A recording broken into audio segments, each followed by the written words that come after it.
આજે આપણે પોચા રૂ જેવા થેપલા બનાવીશું એક સ્પેશિયલ મસાલા સાથે.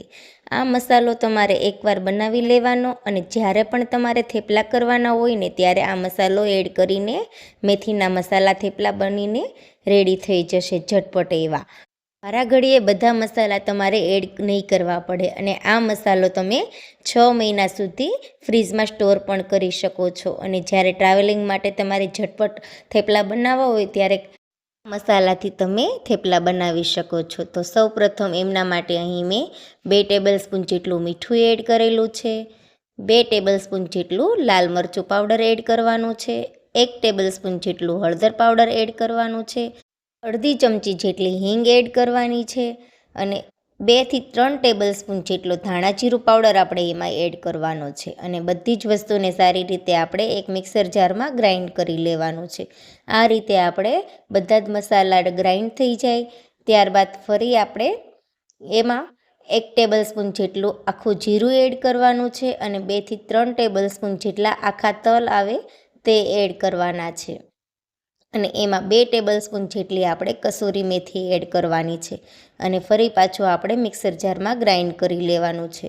તો આવી રીતે આપણે મસાલા થેપલાનો મસાલો રેડી બનાવી લેવાનો છે. અને તમે જોઈ શકો છો કે આપણો મસાલો બનીને રેડી થઈ ગયો છે અને આપણે આ મસાલાને 6 થી 7 મહિના સુધી ફ્રીજમાં સ્ટોર પણ કરી શકીએ છીએ. અને જ્યારે પણ આપણે થેપલા બનાવવા હોય ત્યારે ઇન્સ્ટન્ટ થેપલા ઝડપથી બનીને રેડી થઈ જાય છે અને આ રીતે એરટાઇટ કન્ટેનરમાં આપણે સ્ટોર કરી શકીએ છીએ. અને મસાલાની પેસ્ટ આપણે બનાવી લઈએ.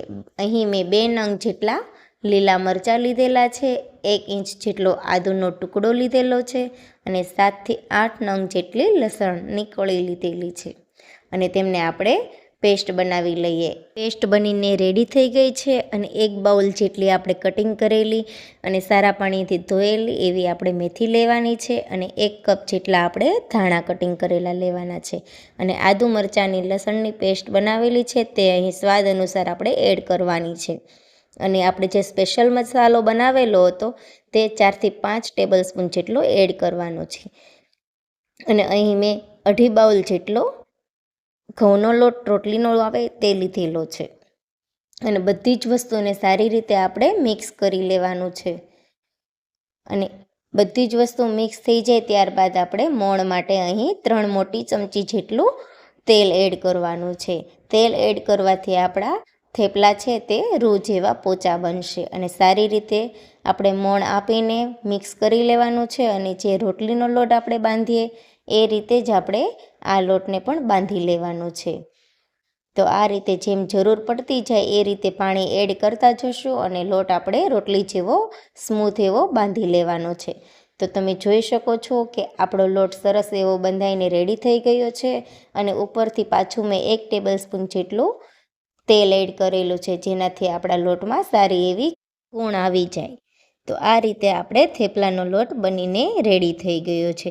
જો તમારો આ મસાલો બનીને રેડી હશે ને તો તમારો થેપલાનો લોટ બાંધતા બિલકુલ જરા પણ વાર નહીં લાગે. અને ત્યારબાદ આપણે બધા જ લોટના આ રીતે મીડિયમ સાઇઝના લુવા બનાવીને રેડી રાખવાના છે જેનાથી આપણે ખબર પડે કે એક જ સરખા માપના આપણા થેપલા બનીને રેડી થશે. તો આવી જ રીતે આપણે બધા જ મીડિયમ સાઇઝના લુવા રેડી કરી લેવાના છે.